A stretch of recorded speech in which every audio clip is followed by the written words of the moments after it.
Here we are, and it's October 25. Are we headed into a buyer's market? So what do you think there, boss? I think we are in a balanced market right now, and it is starting to trend into a buyer's market as inventory grows. So talk to me about a balanced market. Like, what does that mean? If someone's just watching the video, they're like, what is a balanced market? Okay. Well, we just got rid out of a seller's market where you could price your house. You're going to get 20, 30 showings. You're going to have 5, 7 offers, and the price really doesn't matter on your house. We can put whatever we want. We're still going to get activity, and we're probably going to get multiple offers. In a balanced market, the days on market will go up, and you're really going to be impacted if you go out too high. Yep. And if you go out too high, because buyers have the mindset that houses will sell instantly, once they see it's been on for 3 weeks, they're thinking, oh, I wonder what's wrong with this house. So as a realtor, we have to take that in consideration, make sure we're pricing accurately. Yep. And that way avoid the days on market increasing, which is eventually going to end up with a much lower sale price than had we priced it reasonably to begin with. Speaking of that, so I've seen, and I know you've done it on some of your listings, not a lot, but you price below market value. Yep. And I was doing a market analysis for a property, I don't know, Fairmount somewhere.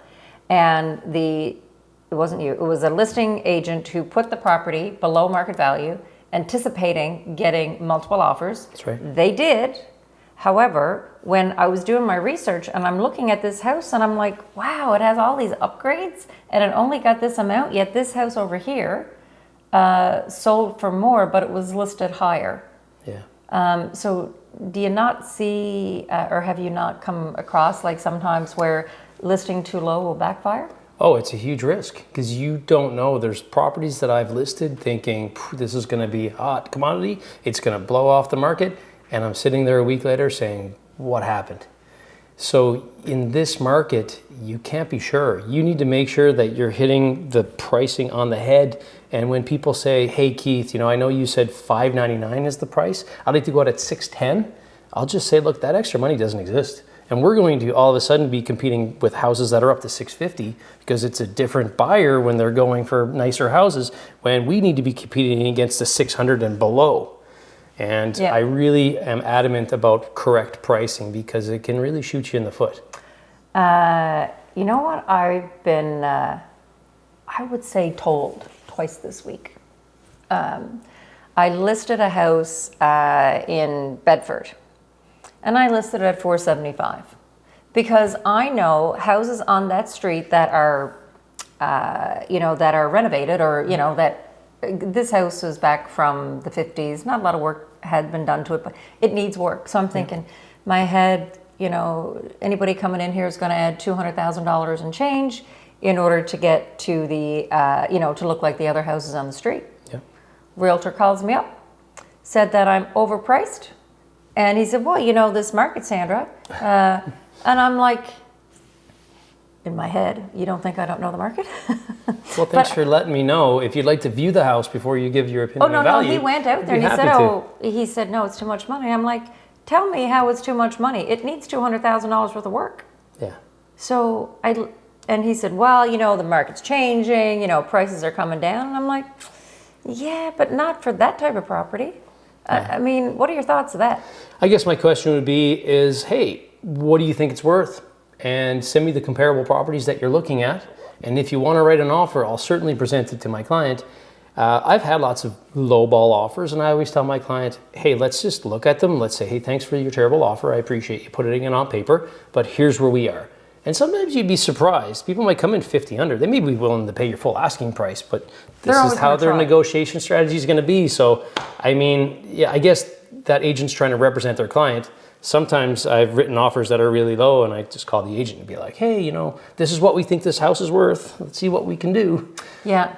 Well, he hasn't put in an offer yet. And then I had another property that I listed, I don't know, it was a semi in Sackville. It too needs some updating. Yeah. So I'm looking at the other stuff that has more cosmetics than we do. So I listed at that, and I got an offer $40,000 below asking.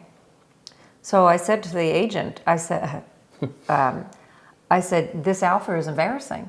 I said, there is nothing in Sackville a semi-detached would have sold for, $320,000 in the past 12 months.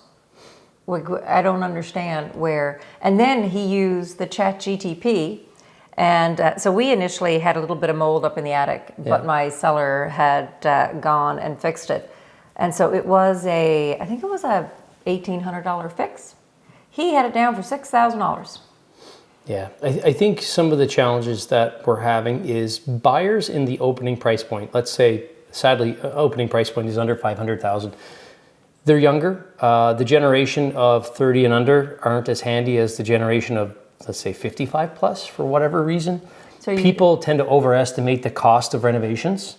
And a lot of individuals that are in the industry may not be educated in Canadian construction and maybe not have dealt with it a lot. So often how I would approach that is, hey, listen, we're willing to remediate the mold in the attic. If you want us to do it prior to closing, I do have a quote. I know in general from my experience it's between $1,500 and $2,000. We can have that done. But it really is a challenge. I know it's the buyer's agent's job to try to get the most money possible, but they need to come to you with real information that applies to Nova Scotia. Maybe Ontario, maybe somebody in Toronto is charging $6,000, but it surely isn't what they're charging here. No, and like there was a couple of GFI plugs that needed to be fixed, and something with the electrical panel. So that's $85 to hire an electrician. Let's say 3 hours to do the work, and that's really pushing it out. But let's say, for argument's sake, so let's say 300 and plus your material, which wouldn't be much. They came in at 7,000 for that. He said, yeah, with all, and I'm like, ChatGTP is not the answer. And I'm a big fan of chat and all the bots or AI to help with your real estate, but not when it's... No. If it's spitting out the wrong information, I mean, you put garbage in, you get garbage out. So I think there's no AI for common sense and experience. And of course, an electrician is not going to show up for less than $500. So whether it's 3 GFIs or putting in 8 pot lights, they're only showing up for a bare minimum in this time where trades are at a premium. Yeah. But you're right, coming in with somebody with an amendment or a proposal that makes no sense logically is just setting the transaction up for failure. Oh, totally. So, what signs are you seeing right now in our market that, we're transitioning to a buyer's market? So what are you seeing? Yeah. So much like you, I'm lucky to do a lot of listings, which is great in a slow market. And what I started noticing at the beginning of the summer is I was getting less showings. Oh my goodness, yes. And then I started getting nervous. Okay, usually I'm expecting 15 to 20 showings, and then all of a sudden it's 5 to 12. Or somewhere in that range, and so I see the writing on the wall, and then I'm starting to manage my clients and say, listen, we need to start pricing based on the last 30 and 60 days. I can't be looking at what was going on in March and April because it's no longer applicable.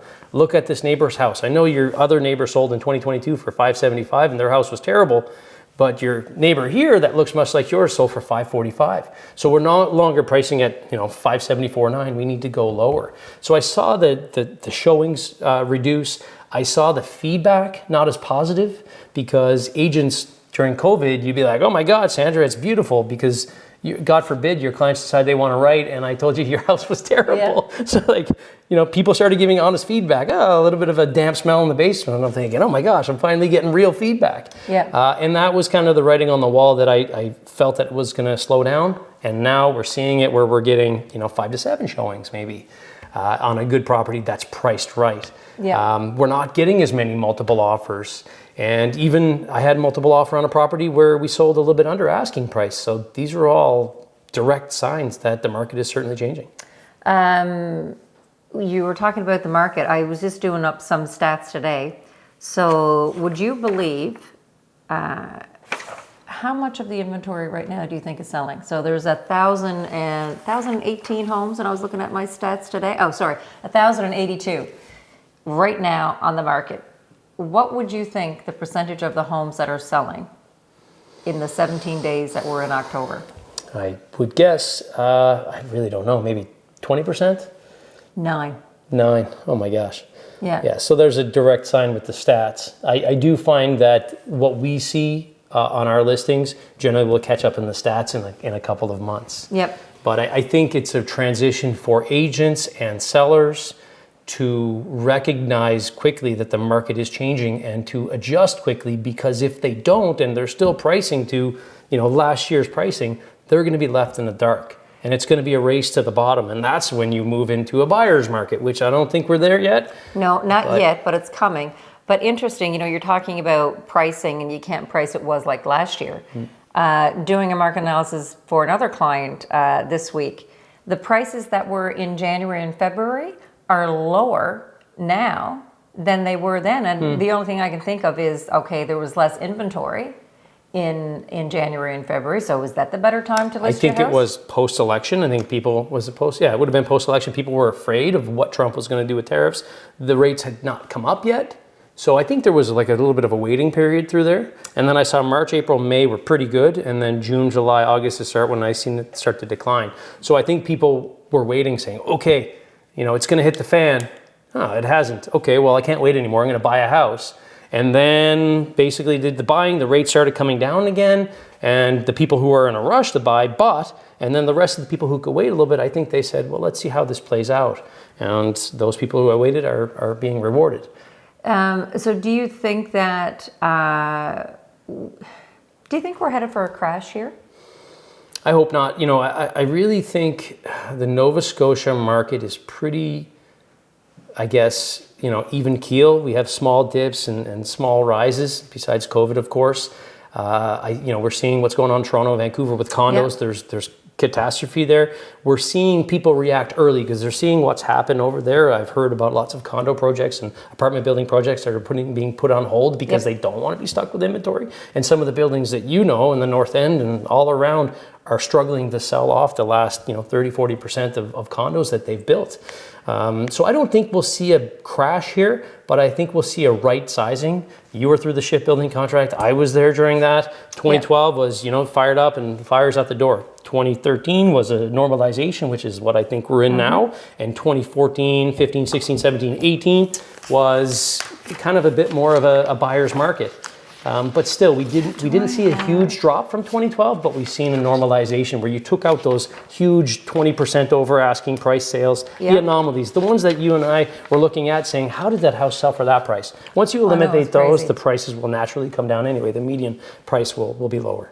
I was just going through my stats to see if I did 2011 through to 2014, and I didn't. I started doing the stats in 2016.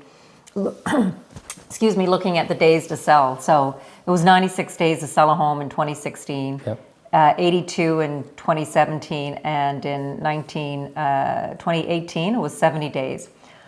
Right now, if you are on the market in Halifax, if you're not selling, if you're still active, it's average of 75 days. If you are selling, it's an average of 39 days. Last year, we were at 34 days. Do you think as the market continues between now and December, we're going to maybe trend up to maybe 40 days? Absolutely. Well, I always tell people, I'm getting 3 listings coming up in the next week. I tell people, once November 11th comes, it's Christmas time. Costco already has Christmas. There's going to be a 1 month lull, but once November 11th comes, people aren't really buying houses thinking about moving in the beginning of January or thinking about moving the end of during the Christmas season. People are more focused on Christmas. So November is when I say mid-November is when days on market are going to go up a lot. Now I do say that, yes, houses still do sell, but there's also less inventory. So, I always tell people, you just got to weigh the options of what you're doing, but I see a lot of houses also come off the market. Let's say December 6th, 7th, 8th, 10th, let's say people want to put up their Christmas tree. The house comes off the market, goes back up maybe February. I take all my listings off the market. Yeah. You don't want to work? No, I work. That's what I'm doing. I'm not sober between the 10th of December till the 5th of January. Don't call Sandra. Don't be telling my secrets. She's coming back to the rock. No, I take them off and put them up again in January just to give it a fresh look. Yeah. To lessen the amount of time that's been on the market. And you're right. I mean, yes, houses do sell during that time. However, it is way slower. It's more inconvenient. I mean, having the Christmas tree or the holiday ornaments up in the photos doesn't really age well, and then you can throw them back up in January or February with snow on the ground. Yep. With the hopes that you won't have to take spring photos. It's not still on the market at that point. But no, I definitely agree with you. I let people know that it is a challenge, and who wants to try to coordinate the house with the kids and the dogs and everybody on vacation to try to clear out for a showing. It's just not manageable. The other thing that I was looking at, look at all my notes. So there have been, out of the 1,082 homes that are on the market right now, like in the month of October, 273 price changes out of that. So do you feel sellers are still, this is what I see. And don't get me, I was working on the deed transfer tax there this morning as well. I feel that assessments are out of line, and it's a false sense of a promise to a seller when they are going to sell. I see that, sellers want to use their home for retirement, so they need so much money in order to retire. And then, of course, they want what the neighbor got during COVID. What advice would you give to a seller based on those scenarios? Well, here is the true challenge of people who are selling. If they're looking for it as a retirement, they probably have been in the home for a long term. Yeah. And because they're on a capped value, they don't challenge their assessment. And they see, oh my gosh, my house is assessed at $800,000. It's worth $800,000. No, it's not. Yeah. You should have seen it. Your neighbor sold for $699. You should be challenging that, but they don't think about it. And they feel like that's a real value, because when you're not selling, you're paying attention to, what's in the news, but you're not, maybe, depending on your demographic. Some people are on Viewpoint every day, no matter what. But, other people aren't paying attention whatsoever. So they wouldn't know that the assessed value is wrong. I'm really gauging people, and the biggest challenge for retirees is, where are you going to go? Oh, I'd like to have a under $600,000 one level on a slab with a 1.5 car garage with 2 bedrooms and an office. Yeah. No, I don't have that. Where do you want to move, right? Stewiacke. The Stewiacke, exactly, and the taxes are through the roof. So really with sellers that are looking to downsize and retire, I mean, it's a bit of a process with managing the expectations, really having a conversation. And a lot of these folks, even though they might not be educated in the day-to-day, they are generally illogical. So if you do show them comparables and you show them the neighbor's house, they'll be like, oh, that was Maria's house, or that was, and you can go through and show them the value is not there. Then at least they can, I guess, rejig their aspirations and find out, is this the time that I want to list my house? Do I want to wait? Where's the market going? And I agree with you. I think prices are coming down. So if somebody was going to divest, I would say divest now. Divest now, go get your apartment and figure out where you're going to go from there, because I do feel like the prices will be coming down for the next little while. I mean, how low does a seller go, right? And well, at least now, if you do price the house aggressively, I'm not saying ridiculously low, but aggressively, you still have a potential of getting multiple offers. So you may still achieve that peak objectives. You just need one person that really needs that house. If you price too high, you're going to sit on the market, get no offers, and eventually sell for lower because people assume there's something wrong with it. It's a real balancing act. I saw it this morning on a TikTok, and this real estate agent out of Barrie, Ontario, was saying that you should list your house 3 to 5% lower than market value. I still think it's don't know. It's but what if it doesn't? What if you don't get the interest? I know. I think pricing it at what you believe is the market value is the best strategy, because 3 to 5% is not going to make a huge difference unless you're talking like a plateau, like a $5.99, $6.99, $7.99, and you're going $7.15 or that is a big difference, right? Because people generally search in $25,000 or $50,000 increments, but 3 to 5%. I mean, when you're doing a market analysis, unless it's in a cookie cutter neighborhood where every house is a salt box, you're not going to. How can you be that accurate? It's an educated estimate based on comparable properties that you're looking at online. This would be again. So before COVID, I had no problem pricing your house, and I would tell you you're going to sell for 97% of ask. Yeah. COVID, what do you want? That's true. And now it's. I would say this is the first time that I struggle with prices. Again, here I am listing a property at $475, given that I'm assuming that it needs about $200,000 worth of work. We've been on the market now a few weeks and I still have no offers. Yeah, well, the challenge with, like I mentioned, is the age groups that are looking in that price point, they can only afford up to $500,000, so they don't have the $200,000 to put into it. So now what you're looking towards is either people with money who are willing to pay to get the work done, who often maybe won't even look that low anyways, they're not even paying attention to that option, or renovators and flippers who want to make a huge profit. So they're going to do the work for 100, but then they also want to pay less, 50,000 less, so they can make $150,000 worth of profit. But I don't think it's the time right now to be renovating and flipping houses. No, and you get all these courses. Oh, those courses make me so mad when I see them coming to town. Well, everybody's like, I'd like to flip a house, Keith, and I'm like, no. Yeah, okay. Oh, if I find a house that's so cheap that you can make $150,000 off, I'm probably going to be buying it myself. Exactly.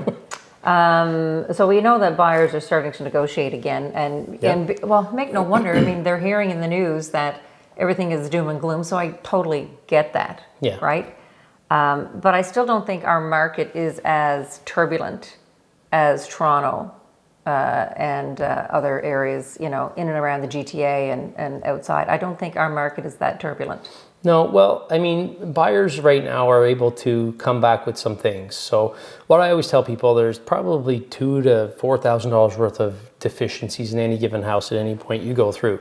And you're going to find things, and things like, the GFIs on a 30-year-old house, I'm probably going to click the button and it doesn't trip. That's normal, what you would expect. Yeah. But additional things like things that you can't see. Let's say they open the panel and it's aluminum wiring on an older house and they need to have all of the plugs pigtailed.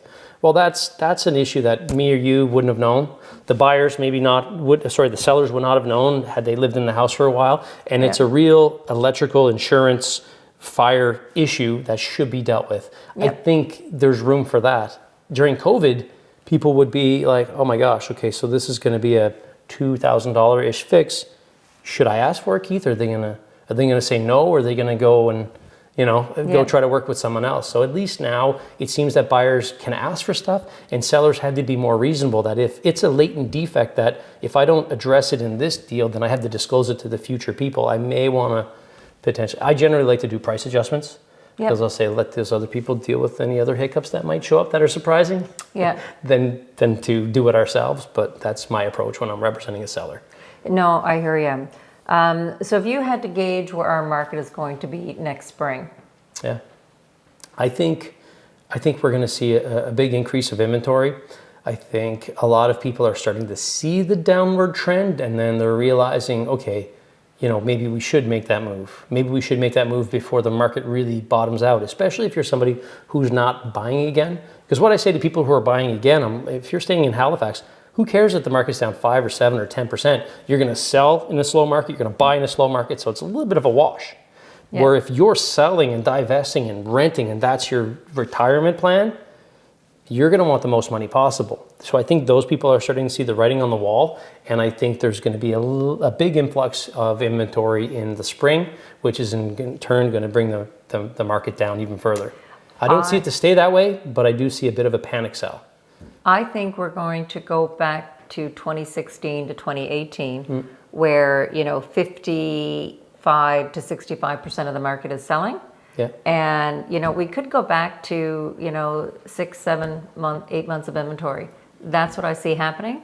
And for realtors like you and I who've been around for 10 years, we just got to remember what the market was like.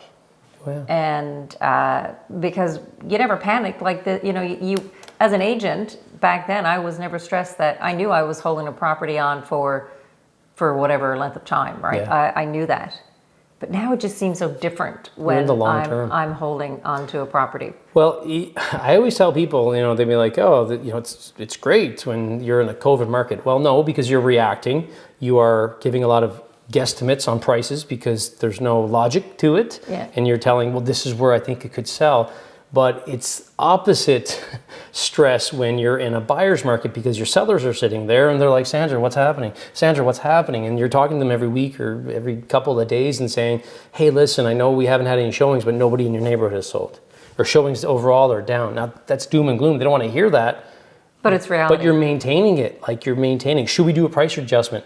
Well, no, I don't think we're overpriced because everybody else's price is comparative and none of them is sold. So we're not losing the battle, but nobody's winning. And that's the hardest market. That'll tear your hair out. It's the maintaining expectations. And they see the perfect house that comes up and they can't buy it because their house is sitting there. I know. But then you're looking at Paragon or, you're on Realtor.ca and you're saying, 83 days on market. And it doesn't even strike you as weird. Now I'm calling you. Hey, Sandra, I saw your listing was on for 57 days. What's happening?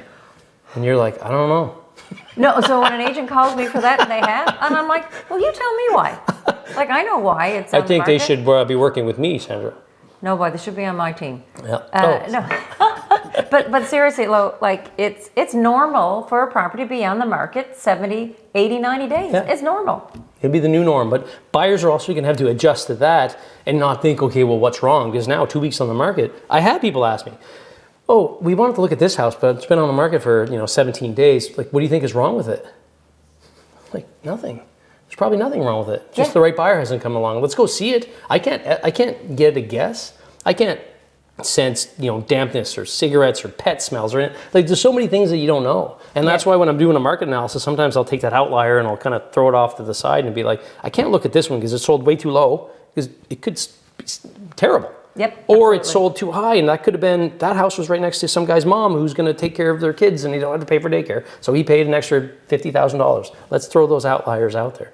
But we definitely need to get to a new normal. Buyers have more information at their fingertips than ever before. Yep. And I think being able to diagnose and understand that information takes a good realtor to kind of let them know why. No, I totally get it. Well, you know what? I'm going to get you back again. I think we agreed upon the November 14th or something. Yeah. Are you going to come back again? I'm happy. I'm hoping to be too busy, but I'll always make time for you. Oh, you're the best.